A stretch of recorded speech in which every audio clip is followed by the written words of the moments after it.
You know your mother loves you. You know that, right? If I had a dime for every time I heard that as a child, why did people feel the need to say that when they knew that she was at a minimum mistreating me? Why? Why were they defending that?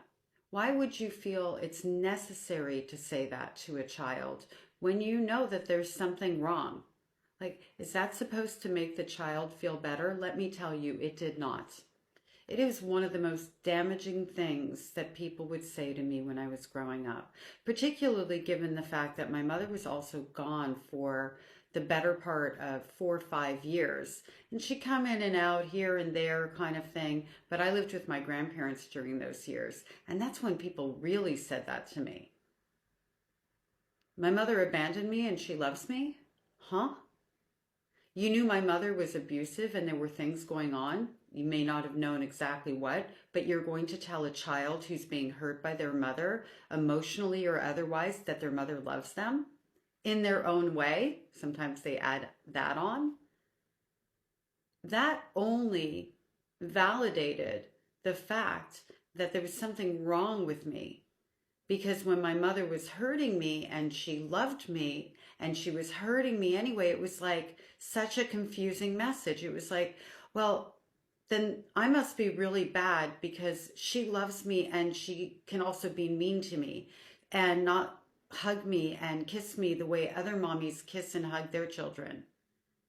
So, she loves me, but I am making her so angry that that love gets pushed on the back burner. Or is love just pain? Is that what love is? And the kisses and the hugs I'm seeing are just a part of it I don't get because I'm not good enough.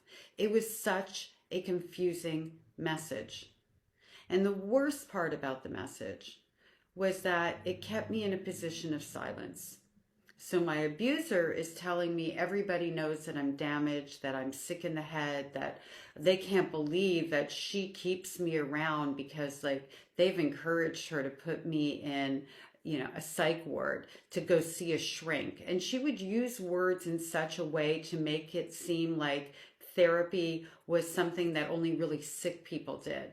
And some of that, okay, could have been generational because back in the day, not everybody embraced therapy. I get that. But she weaponized it with intention. So this was not that. So as a little girl growing up, my mother is telling me that everybody knows that I am just a piece of garbage. People are telling me your mother loves you in her own way. And I can't tell anybody what's going on in my house because everybody thinks I'm a piece of garbage and that my mother loves me in her own way. So if I were to tell, I would really be telling on myself for being the bad child who deserves the abuse. And I'd look like a bad daughter even further because I'm telling on my mother who loves me. Never say to children what other people feel about them.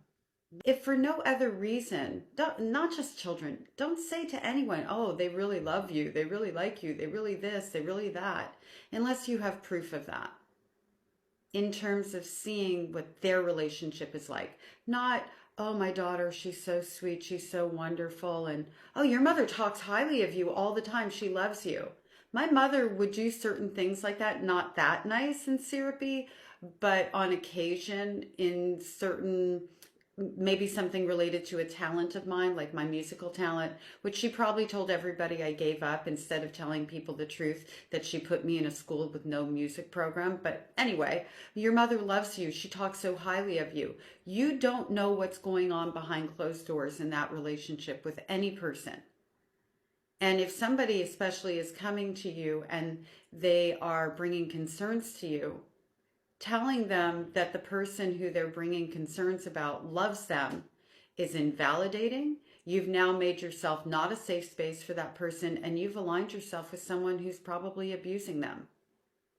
Avoid speaking on behalf of other people's feelings. And I'm not talking about, daddy went on a trip and you're in a healthy family dynamic and mommy says, when they're saying goodnight to their child, daddy loves you and misses you too. He couldn't make it to the phone or whatever. I'm not talking, this is not that. So before somebody comes at me, because I know somebody will, this is not that. I'm talking about other types of relationships, like an aunt in the family saying, you know, your mother loves you, when the aunt doesn't live in the household, doesn't witness that relationship firsthand, but does witness or hear the narrative being spun by that mother and should be taking up for that child. And rather than saying to that child, abuse is love, you know, saying to that child, hey, I know that you're struggling. If you need to talk, come to me. Not your mother loves you, to soften the blows of abuse. It doesn't work that way. Nothing softens the blows of abuse. Telling somebody that their abuser loves them actually hardens the blows. It makes it confusing. It makes it much more difficult. I know I said that earlier on, but I want to double down on that because it's one of those things that I experienced so much. And even with police, when I was running away from my abuser, they would say, your mother loves you. You don't know my mother. Oh, my mother, the actress who's crying, who's freaking out that her daughter's gone and so beside herself. That's what you know. You don't know. And because you said that to me, now you'll never know because I can't tell you because you've aligned yourself with my abuser. Stop telling kids and other people how other people feel about them unless you're living directly in that household and experiencing their relationship firsthand. Otherwise, it's completely inappropriate and very damaging.